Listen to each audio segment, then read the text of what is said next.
And then the final segment, out comes Roman, and he says this is his show.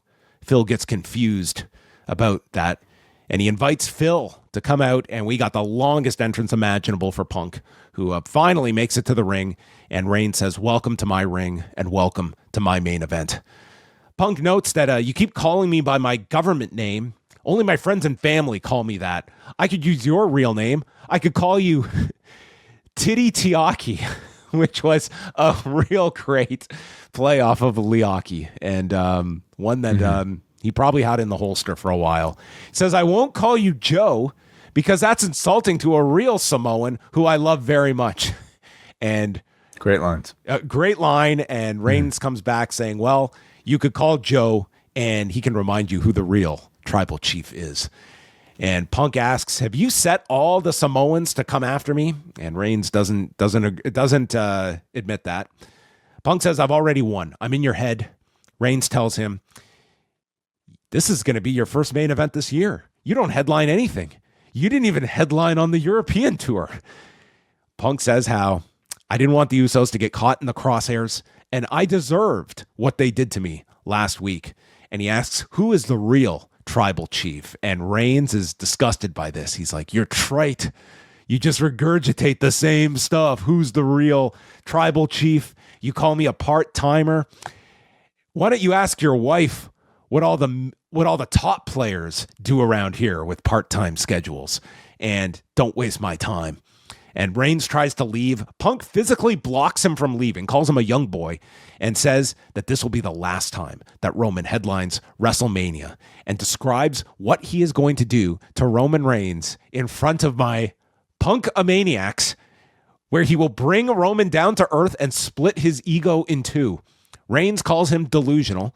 You're great on the mic. You're great with mental games, but I have done everything in this business. You talk the talk. You can't walk the walk. You're not faster than me. You're not stronger than me. You're not better looking than me. It's embarrassing that you have this title. And Phil, you're old. And that's it. That's the line to cross, because now he's in Punk's head, because Punk decks Roman, who smiles because now the shoe is on the other foot, and security gets in between them. And Reigns says into the camera that Punk can dish it out, but he can't take it. And that is how the show ends, along with a graphic for Davey Coates, who was their big member of their international team, who passed away over the last week, that they featured at the end of this show. But that was our segment where the mind games continue, and this week was the 10-9 for Roman Reigns.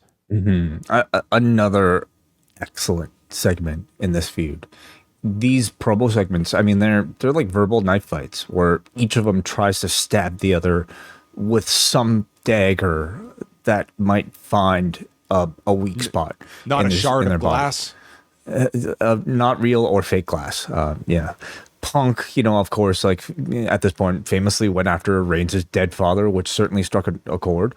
So this one was maybe, Reigns was more so reacting, I suppose, to Punk's jabs at him being a part-timer on this particular show, which he gave a defense for in the earlier segment. And also he seemed to brush off as some, in saying that, like, this is nothing I've never heard before. And he had a great comeback line about AJ being a part-timer, ask your wife. And then Punk like goes and just gives us like a very spirited, almost like, intentionally sort of like 80s style call to action, referencing Punk-a-maniacs, of course, to that I'm going to kick your ass at WrestleMania. But Roman comes back with his version of I'm going to bury your dead dad. And he does not talk about Larry like many might have predicted. Instead, he called him old, and I love too much. I love it. Like, what set the Usos off so much last week with Punk looking like he was in control, despite being the one being, laid out on the floor. You had the reverse here, the mirror image here of Punk being the one who lost his shit, and Reigns feeling like he got the upper hand.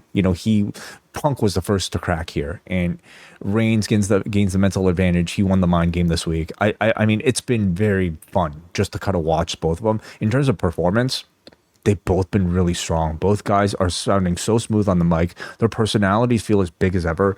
Roman, I've been really impressed with in all of this. I think these are some of the best promos I've ever heard him cut. And same with Punk on the mic. He sounds as comfortable and commanding as he ever has. So this really, really feels like it's a WrestleMania headlining top of the year type of program.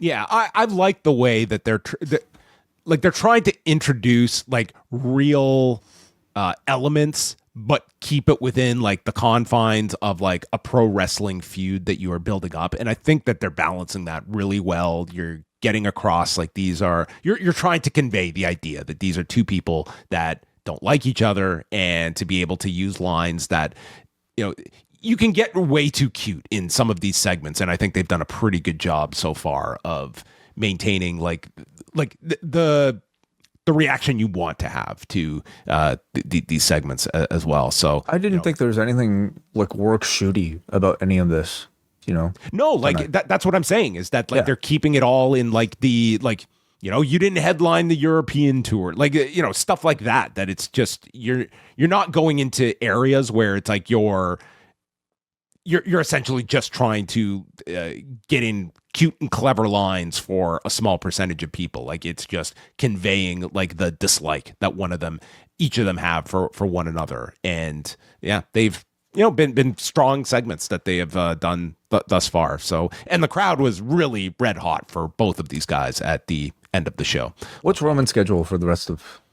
So he's on next week's show. I think he's on the next 2 weeks, which are Boston and Madison Square Garden. And then he's on the Go Home show in Sacramento. So I think we have 3 more appearances. Right. I think. So he's pretty much on every show. And you would expect. I think there's one that he misses, but yeah. Yeah. And you would expect possible interaction with Punk every single time. Can they keep this hot? If not build, that much more interest for possibly 3 more interactions with each other. Maybe they'll need a week where they got to come up with something non-verbal between them in the ring, and they could do a makeshift podcast studio, and it's The Art of Roman. I think the Larry line could still be coming. I don't know. That we'll to me would be low-hanging fruit to go that direction.